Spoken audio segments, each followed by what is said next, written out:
Syrian civil war has been one of the most complex and convoluted wars in recent history. Beginning during the 2011 Arab Spring, a web of armies and militias have been plowing through borders, demolishing entire cities, killing nearly 500,000 people, and leaving a worldwide refugee crisis in their wake. And as the war inches closer to Israel's northern border, Israel is caught in the crossfire. The humanitarian crisis is growing and the death toll continues to rise. But it's when the night seems to be at its darkest that the light must shine through.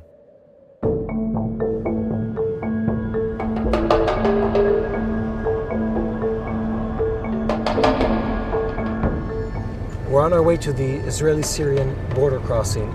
We're about to cross over and visit a project that's called Mazor Ladach in Hebrew, which means aid to the oppressed.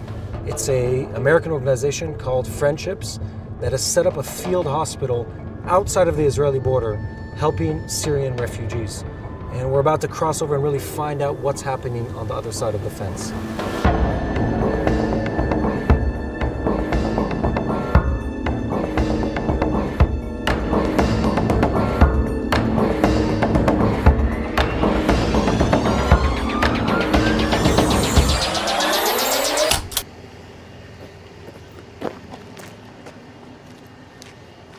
We've just crossed in from Israel into what is Syria, and we're walking into the camp. Can't tell you exactly where we are, but we're walking into Syrian territory. We're walking into this outpost, which is this clinic, taking in patients, Syrian kids, parents, giving them medical care and send them back out to their homes. We're about to meet the Tiptons, Dawn and Sandra. They've set up this clinic. They have a ton of volunteers who've come from the US. We're helping them love and care for the Syrian people here. It's great to finally meet you guys. Thank you. Looks awesome. Yeah, have a hug. Yeah. It's very exciting to be here with you.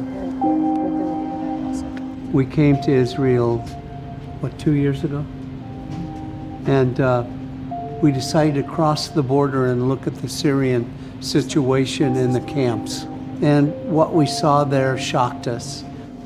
How many people come in here every day? Today we had 68, I think.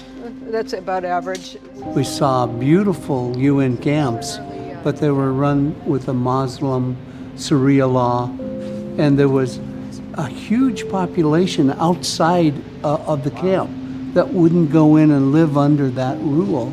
And the children were sick and they were poor. These are the Syrian people in desperate need. They wanted to be up against the border fence. With Israel? With Israel, because Israel would protect them. Sandra and I looked at each other and said, that makes sense to us. Let's go talk to our friends in the Israeli government. And they said, come and let's look for a campsite. This is what we call the distribution tent, where the bulk food comes in and is bagged up every morning for the patients. The patients come in about 30 at a time, stay with us for several hours, leave, and then we get another load of 30 or 40 patients, and then they leave. So they're getting medical and they're getting food? Food, clothes, toys. They come in very tense usually, and before you know it, their faces are so peaceful, and we're just blessed by that because we know it's been so traumatic for them out there. The Bible says that be ready to give testimony to what's in you if someone asks. So we have come here hoping that they'll ask, and they ask every day. But they can't do it alone. The local Israeli community has given us tons of goods that we didn't have to ship from the States. So this entire room we're standing in yes, is all things that were donated by local Israelis? yes. That's beautiful.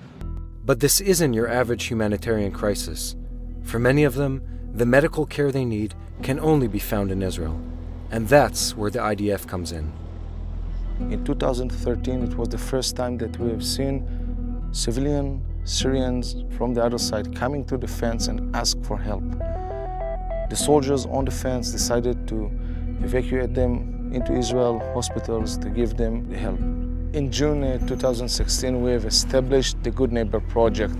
This project means to help our neighbors in the other side of the fence.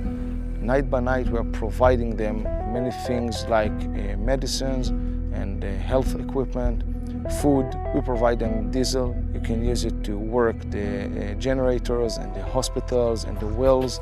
We provide them also cars to evacuate wounded people to their hospitals. I'm sure that we are changing their lives. We are saving life day by day, night by night.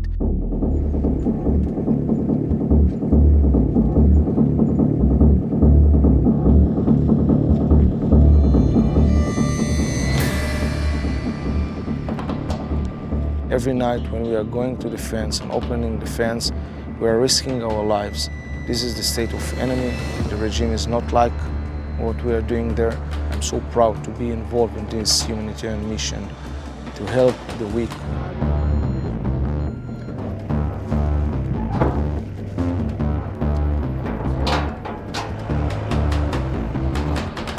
We're here right at the border crossing between Israel and Syria, and I'm joined by Lieutenant Niv, who's a logistics officer in the Israeli army.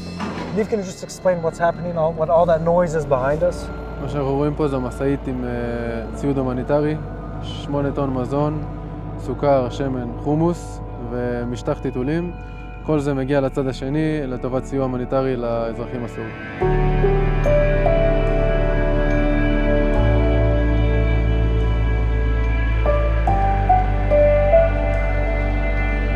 אחרי שסיימנו לפרוק את המזון, אנחנו סוגרים את הגדר, הכוחות עולים למעלה ונשארים בתצפיות, ואז מגיע הצד הסורי לקחת את הסיוע ההומניטרי שלו.